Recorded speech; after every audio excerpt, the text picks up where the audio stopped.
Rebecca with Prime Canine Dog Training. One of the services that we provide for our clients is e-collar training. And that way we can teach dogs to have a reliable off-leash recall even with distractions. Now, a lot of people may hear e-collar training and think that it's a bad or a negative tool, or that it may even be abusive, especially considering all of the media that you find on Facebook, Instagram, any type of search engine on the internet. But the way that we train with the e-collar is going to be a little bit different than how many other companies might train with it. When we introduce the e-collar to dog, we want it to be a positive tool for the dog, where it's a good thing and not necessarily a bad thing. So let's go ahead and go over a little bit of the first steps that we do with the dog when we introduce them to the e-collar. I do have the e-collar hooked up to a sound box, so you'll be able to hear every time I tap the button. And I have Billy here. This is still something super new for her. I don't want the e-collar to be something bad or scary to the dog. So the first association I'm going to make with the stim is paired with something positive, and we're going to use food for Billy specifically.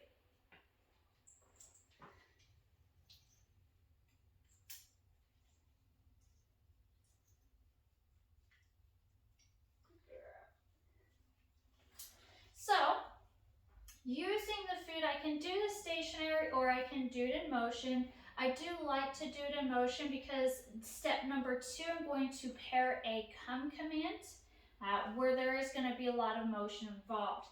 I have her on level 3. So just to give you an idea, and I'll show this to you. So level 3 is going to be super, super low. Most of my clients don't even think that the dog can actually feel it on level 3, but I have enough experience working with dogs that I know that most dogs can feel it this low or even lower as we do more awareness with the e-collar. But I want to start on a level that's so low that in the beginning the dog doesn't even recognize that it's feeling anything. And that way we're not anywhere adversive where we're creating stress with the association of the e-collar.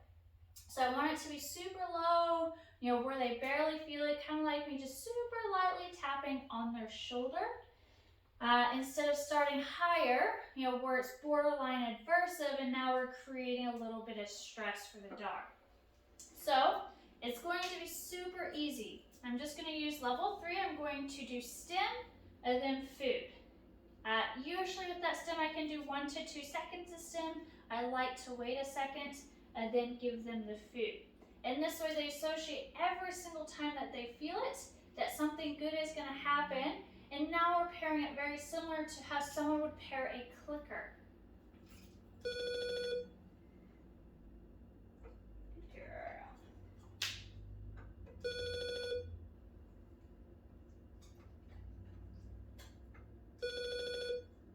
So as you can see, when I'm doing the stim, Billy has 0 response to it. That's where we want to be. We don't want to be at a level where the dog starts to scratch at it or they're showing any other behaviors besides maybe just mild acknowledgement or interest with it.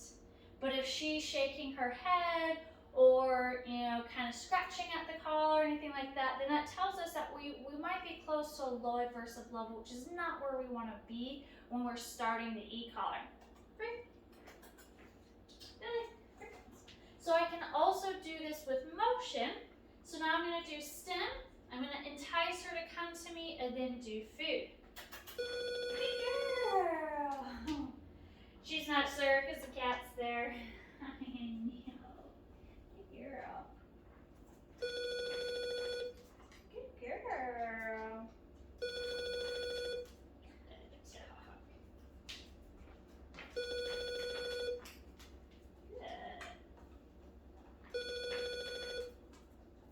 So as you can see, it doesn't have to be a bad or a scary tool for the dog.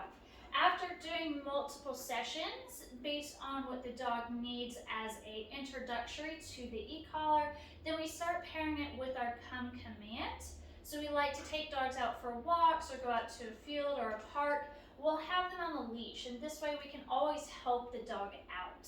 So we'll do stim because the dog already associates it with food, and depending on our level of distractions, if it's low distractions, when we do the stim, the dog will automatically turn and come back to us before we actually ask them to come. So I'm going to do stim first, then ask the dog to come, and then if they don't, now we'll use the leash to help show them how to turn off that pressure.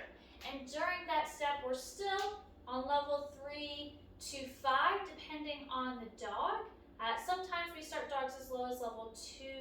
Occasionally, as dogs have been on the e-collar longer, we'll have dogs that are on level 1. So that just depends on the dog and where their awareness is with the e-collar. So the e-collar doesn't have to be a bad tool. It doesn't have to be something scary or abusive to the dog. We can train the e-collar where it is a positive tool, so that way we can use it for all kinds of stuff with the dog, not just to correct the dog for bad or inappropriate behaviors. So thank you for watching our video on a little bit of how we train with the e-collar, and hopefully we can help your dog maybe achieve some off-leash freedom and really get to just enjoy life as a dog. Thank you.